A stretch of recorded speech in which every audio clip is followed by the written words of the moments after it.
our beloved Boss Mike Cervera.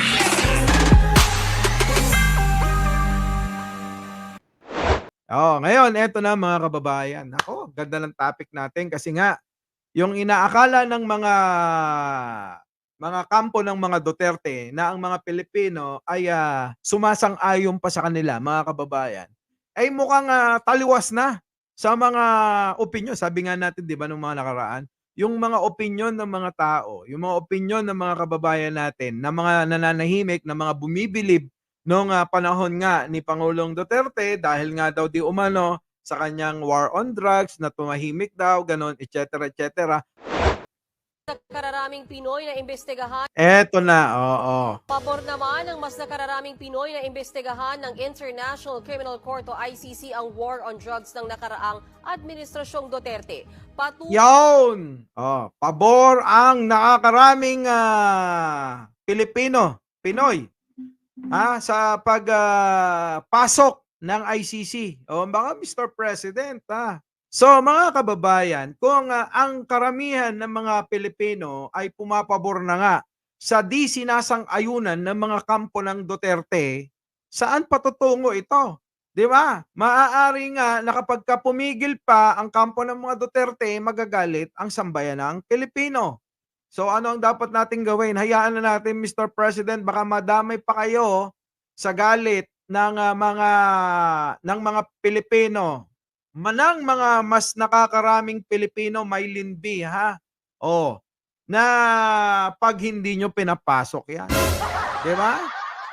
Mr. President, baka mamaya, maraming, mga Pilipino ang, hindi bumilib sa inyo kapagka yan po ay, hindi na isakatuparan ang kanilang mga kagustuhang malaman ang katotohanan.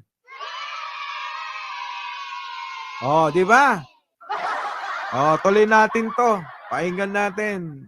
Tunay lang daw yan na marami tayong kababayan na gusto nang malaman ang katotohanan. Nasa frontline ng Ayan patunay lang yan na gusto ng marami nating kababayan na malaman ang katotohanan.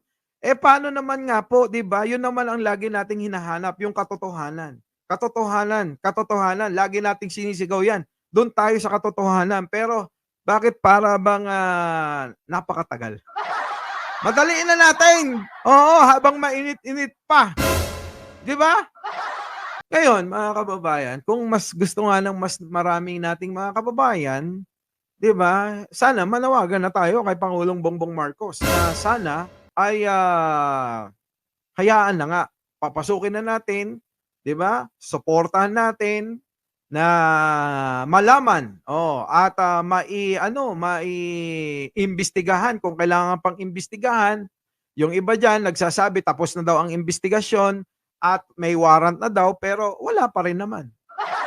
So ibig sabihin mga kababayan, yung ibang kampo ni dating Pangulong Duterte nababarimbot na sa mga bagay na kinatatakutan nila. So ang problema nga ngayon, paano kaya kung uhulihin na? Paano kaya kung magkaroon ng warrant? Sana naman ako mga kababayan bilang respeto doon sa matanda. Hangga't maaari, 'di ba? Sana maging inosente siya sa magiging resulta ng imbestigasyon ng ICC. Ako po personal. Ako para naman sa ka ka kapanatagan ng marami nating kababayan na gustong malaman ng katotohanan, sana ang maging resulta ng imbestigasyon ng ICC ay not guilty. Ngayon na nga mga kababayan, kayo ba, ano ba ang saloobin ninyo? Paki-comment naman diyan. Paki-comment naman diyan kung ano yung saloobin ninyo. balitang yan si Elaine Fulgencio. Mas maraming Pilipino na ang sumusuporta sa investigasyon ng International Criminal Court Yan. sa war on drugs ni dating Pangulong Rodrigo Duterte. Yan Sa na. ginawang survey ng social welfare stations noong Disyembre, lumabas na 53% ng mga Pinoy ang sang-ayon na imbestigahan ng ICC ang mga patayang may kaugnayan sa kampanya kontra droga ng nakaraang administrasyong Duterte. Mas mataas ito kumpara sa 45% noong March 2023. Yun! Ayan mga kababayan kita nyo naman approve na mga Pilipino para papasukin nga itong ICC para mag-imbestiga sa mga kinakaharap na kaso na sinampa ni Trillanes sa International Criminal Court. Ang approve 53%, napakataas. Lagpas na sa kalahati ng mga Pilipino. Ang disapprove 21 lang. Siguro kasama na dyan yung kaibigan namin, si Old School Pinoy at si JC De La Cruz na kumpare ko. Ang undecided, yung mga tulad ng mga kasama ko dito na hindi nakikialam sa usapin ng politika. Diba? Yan po yung mga undecided. Hindi alam kung ano nangyayari sa usaping pampolitika sa ating bansa. Pabulgam pa. Diba? Walang time to pay for all the things that he made. Si Mylene B. Pa-English na talaga. Iba na talaga kapag ka nasa abroad. Malupit!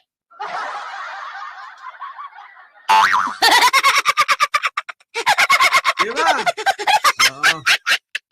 Sabi ni Jen Orbinti, bakit? Ikaw talaga. Eto na ngayon mga kababayan. Tuloy natin Ayan undecided. Ayan nga po, ulitin ko. 53% approved, disapproved 21%. Opo, yan po yung yan po yung mga nasa mahilig mag-obserba, makinig, manood sa mga usaping pampolitika. Yung undecided po, asahan nyo po yan. Marami sa ating mga kababayan. Ibig sabihin, mas marami pa yung undecided sa disapprove kasi maraming mga tao na hindi naman nakikialam. Bahala kayo dyan. Parang ganun eh. Tulad yan. Yung mga ulitin ko, yung tulad nga dito ng mga kasama ko, pare. Yan, yung mga busy sa pag-showbiz, sa kanilang mga taping, ganyan. Walang pakialam yan sa politika. Di ba? Kaya undecided sila. Kasama na yan doon. Pa naman sa 21% ang tutol kumpara sa dating 24%, habang 26% ang hindi makapagdesisyon. Sa parehong survey, higit kalahati ng respondents o 57% ang naniniwalang dapat payagan ng gobyerno ang ICC na mag-imbestiga dito sa bansa. Ginawa Ayan na, Mr. President. Sa mga kinaukulan. Payag na ang taong bayan na inyong papasukin na ang ICC para malaman nilang katotohanan tulad na sinabi ko kanina na sana ay yun naman ang gusto nila at alam ko naman pati si pare kong JC yun din ang gusto. Baka naman gawan na natin ng paraan kasi hindi matatapos ang agam-agam ang kalituhan ng marami nating kababayan dito sa usapin kung may kinalaman nga, kung may kasalanan nga, kung dapat nga bang managot itong si Tandang Duterte. Di ba? Si Digong nyo. Di ba? dapat din daw igalang ng ating pamahalaan ang kapangyarihan ng ICC. Ang ICC naman po. Ayan makinig kayo Mr. President. Department of Justice. Ano pa? Supreme Court. Yung mga kinaukulan. Congress. Senate. Makinig kayo. Makinig kayo. Makikipag-away pa ako dahil sa tatay nila na yan. Dahil gusto nga sana maubos ang mga drug lord. Walang nangyari. Sabi ni malditang lola. Oo nga. Di ba? Totoo yan. Eto, pakinggan ninyo Pakinggan nyo maigi to. Importante to. Ng ICC. Ang ICC naman po, hindi yan gawa-gawa lang ng kung sino-sino at ng dayuhan. Pumirma po dyan, ratify po yan ng ating gobyerno. At hindi po pwedeng pumipirma-pirma lang tayo nang walang pananagutan. Yon, yan mga kababayan, uulitin ko lang yung sinabi ni Madam Secretary General ng Karapatan, Cristina Palabay. Sabi dito, ang ICC naman po ay hindi gawa-gawa lang. Pumirma po diyan, niratipiko. Yan ang ating gobyerno. Ibig sabihin, Hargon 26 Insan. Abay, pumayag tayo. Kaya tayo pumirma. Nakipagkasundo tayo. Oh, hindi pwedeng pumipirma lang tayo nang walang pananagutan. Lahat po ng pinipirmahan natin, tulad ng inyong marriage certificate ay may pananagutan. Kaya nga madalas kayo, ang huling hantungan ay kay tulpo. Diba?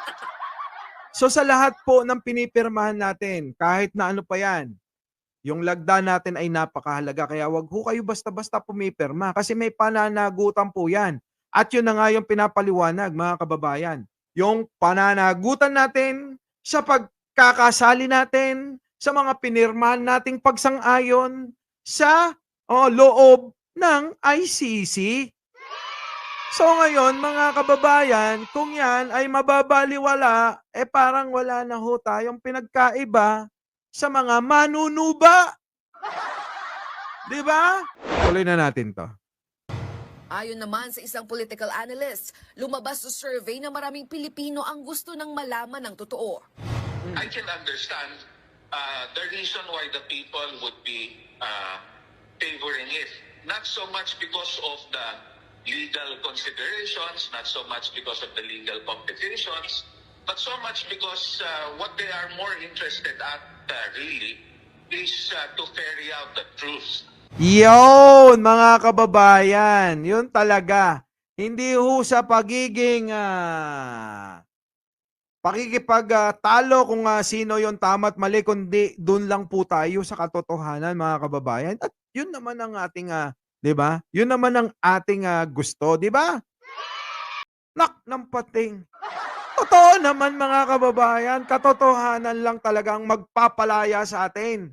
'Di ba? Sa mga dinadala nating mga agam-agam ngayon, sa mga dinadala nating kalituhan ngayon, sa dinadala nating pagkakawatak-watak ngayon, sa dinadala nating pagkakaiba-iba ng opinion at pananaw ngayon, mga kababayan.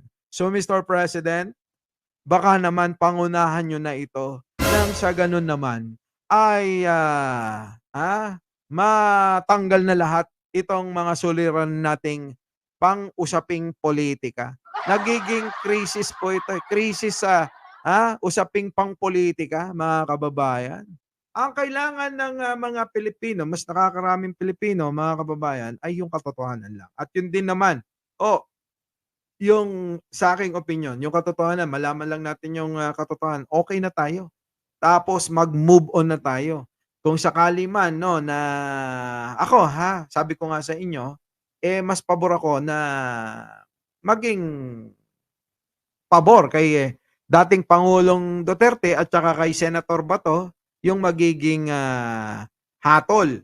Ngayon, kung sakali na hindi naman pumabor sa kanila yung hatol, mga kababayan, maghulis dili kayo. Kayo.